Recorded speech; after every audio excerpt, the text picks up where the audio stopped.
మాకియావెల్లి ఒక famous political thinker. ఆయన prince అనే పుస్తకం రాశారు.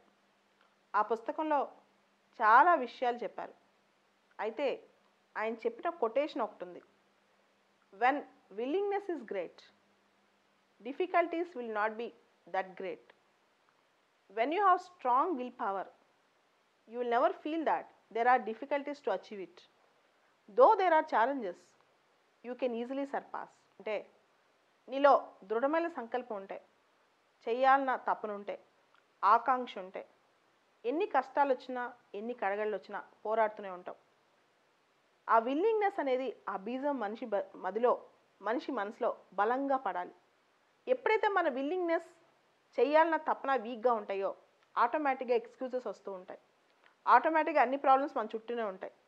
ఎన్ని వచ్చినా ఏదొచ్చినా మనం ముందుకెళ్ళాలని ఉందనుకోండి, మనల్ని ఎవ్వరూ ఆపలేరు. మనల్ని ఏ కష్టం మనల్ని ఆపలేదు.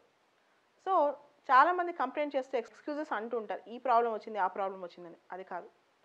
ఫస్ట్ ఆఫ్ ఆల్ మన లక్ష్యం పట్ల మనకి క్లారిటీ ఉందా? చేయాలని సీరియస్గా అనుకుంటున్నామా? ఎంత సీరియస్గా అనుకోవాలంటే ఏం వచ్చినా సరే, వడగల వాన పడినా సరే, హిమాలయాలు చెలించినా సరే మనం అక్కడి నుంచి కదలకూడదు. ఇలాంటి స్టాయిక్ మెంటాలిటీ, అంటే మనం కూర్చుని పనిచేసేటప్పుడు కదలకుండా ఒక చోట కూర్చోవాలి.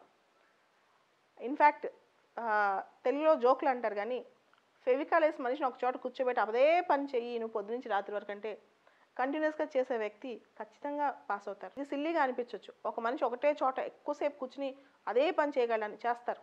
ఎందుకంటే మనసులో కనుక విల్లింగ్నెస్, ఆ కిల్లర్ ఇన్స్టింక్ట్ ఎలా అయినా చేయాలి అని తపనుందనుకోండి, చెత్త విషయాలన్నీ పక్కన పెట్టి ఓన్లీ చేయాలనుకుని సాధించడానికి మీదే దృష్టి ఉంటుంది అనమాట.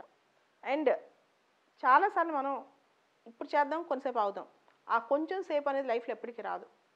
జీవితం ఎంత ఫాస్ట్ అంటే కొంచెంసేపు అంటే ఆ కొంచెం సేపుతోనే జీవితం అంతా అయిపోద్ది. అలా కాదు. ఇప్పుడు చేయాలనుకుంది ఇప్పుడే కంప్లీట్ చేయాలి. ఇప్పుడు చేయాలన్న వర్క్ ఇప్పుడే కంప్లీట్ చేయాలి.